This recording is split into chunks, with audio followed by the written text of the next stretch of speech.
7:38 with Don Wade and Roma, the most positive, optimistic radio show in the universe. And excuse me, Tiger Woods is going to be put aside here, and we're going to get back to sanity. You can't put him aside, apparently. Get back to sanity and just the real news. And the real news is that we have a real problem in the state of Illinois, and some people want to be governor that have different ideas. Dan Proft is running for governor. And Dan, good morning. Nice to see you. Good morning. Good morning, Don and Roma. It's great to have you back in here again, Dan. Saw that you brought a friend with you today. I did. Steve Rauschenberger. I've seen you before. Yeah. So He promised me coffee and donuts. So Steve Rauschenberger, why are you What are you doing? Why are you guys together today? Well, that's a good question. As I've watched the state of Illinois over the last 5-6 years turn from, I think, a state which had a lot of potential to kind of the General Motors of states. You know, we're 18 months away from the Obama administration taking over and appointing a new governor and new board of directors to run the state of Illinois. I think it's critical that people involved in this gubernatorial campaign talk about the issues that matter. And what I've been terribly impressed by is that Dan Proft has been out on the issues talking about the things that really make a difference. People talk to me as a budget expert, and I get a lot of questions. Can you really do the kind of things Dan Proft is talking about? And the truth is absolutely. More importantly, you don't have any choice. If you don't change the trajectory of the state of Illinois, we are General Motors. Well, that's absolutely true, and that's your mantra, isn't it, Dan? You've been hammering on this nail about how to change this state. Yeah, I mean, and the fiscal policy, the tax and spend policy that drive our business climate. I'm the only candidate talking about tax cuts and spending caps, two policies that only work every time they're tried. That's the only time tax cuts and spending caps works to spur economic growth. And so we're presenting really, as I have said in terms of the value proposition of my candidacy, policy revolution, a complete rethinking and reordering of all the big ticket systems in state government, not a single one of which is financially sustainable in its current form, and not a single one of which serve the people who play by the rules in this state, the folks that finance the state government that they receive very little back from currently in terms of benefits or services. Tell me this, the basic question to you is, if you say cut the state income tax by half, cut the corporate tax by half, and eliminate the estate tax, how does that affect me, the taxpayer in Illinois? Well, I mean, you're going to see your disposable income go up. You're going to be rewarded for work and investment, and you're going to see entrepreneurs incentivized to do what entrepreneurs do, which is take productive risks and invest in capital that create jobs and bring businesses to Illinois and encourage those that are here to stay and expand, which is the opposite of what we're seeing today. How do we fill the budget then? Well, I think there's a lot of things that you can do. We have $8.8 billion in federal stimulus funds that have been allocated to Illinois. That's just our money back from the federal government because we're a donor state. So we should be seeking waivers from the federal government so that we spend our tax dollars on Illinois' priorities for Illinois, not D.C.'s priorities for Illinois. In addition, I've also outlined about $2 billion in spending cuts, and I have talked about looking at the things government should be involved in and shouldn't be involved in. And one of the things I don't think that state government should be involved in is the lottery. I think the state runs enough numbers games without trying to do it professionally.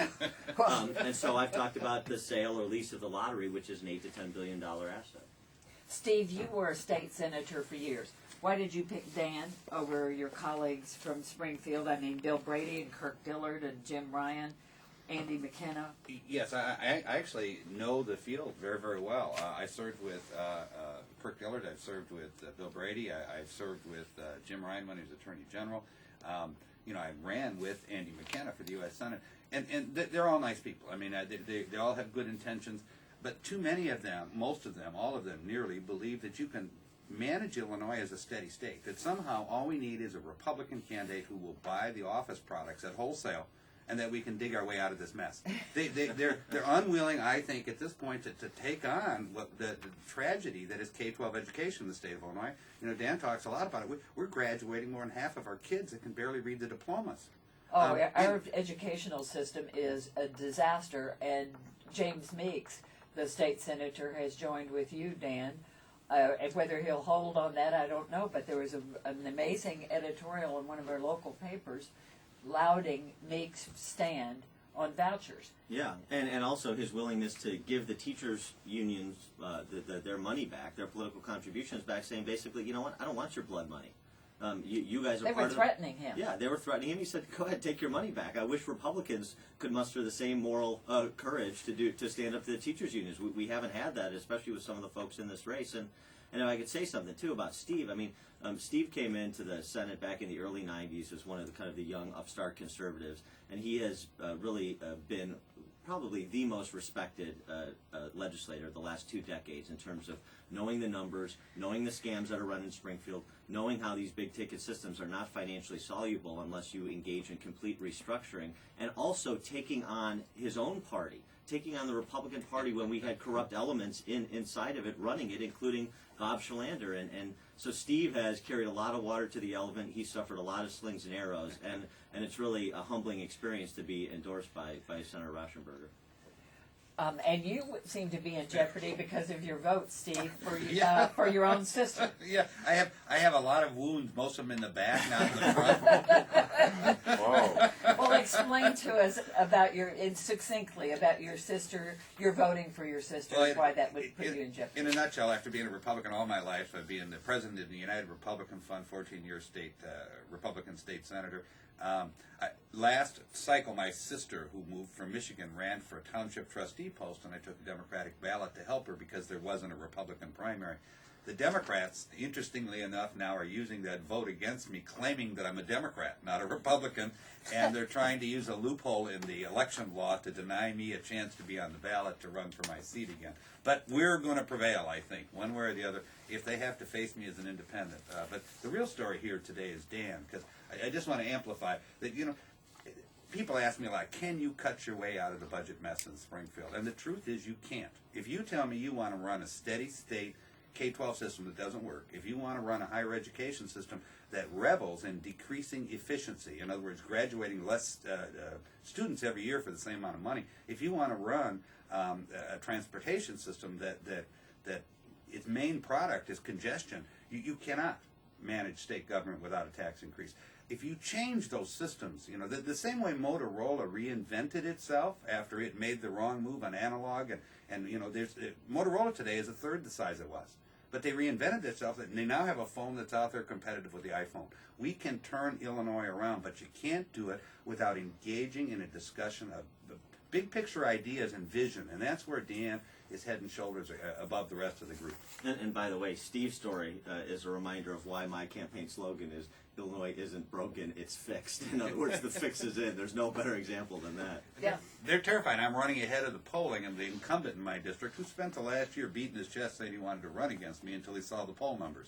Now they're gonna get lawyers until they go blue, looking for a Cook County judge, I'm sure, who will invalidate me as a candidate, despite 1,700 petition signatures with Republican 2 inches high.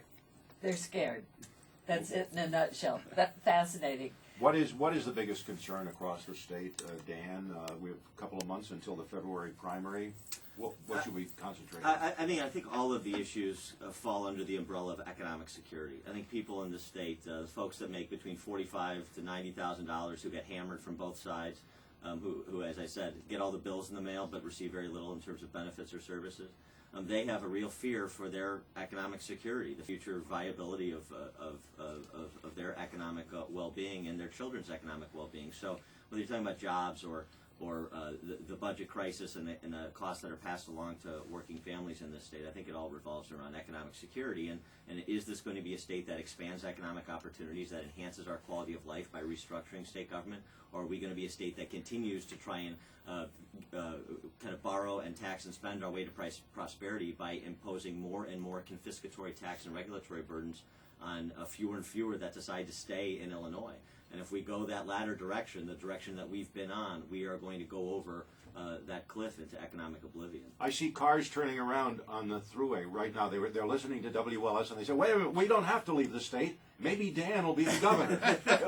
We don't have to leave. Only with their help.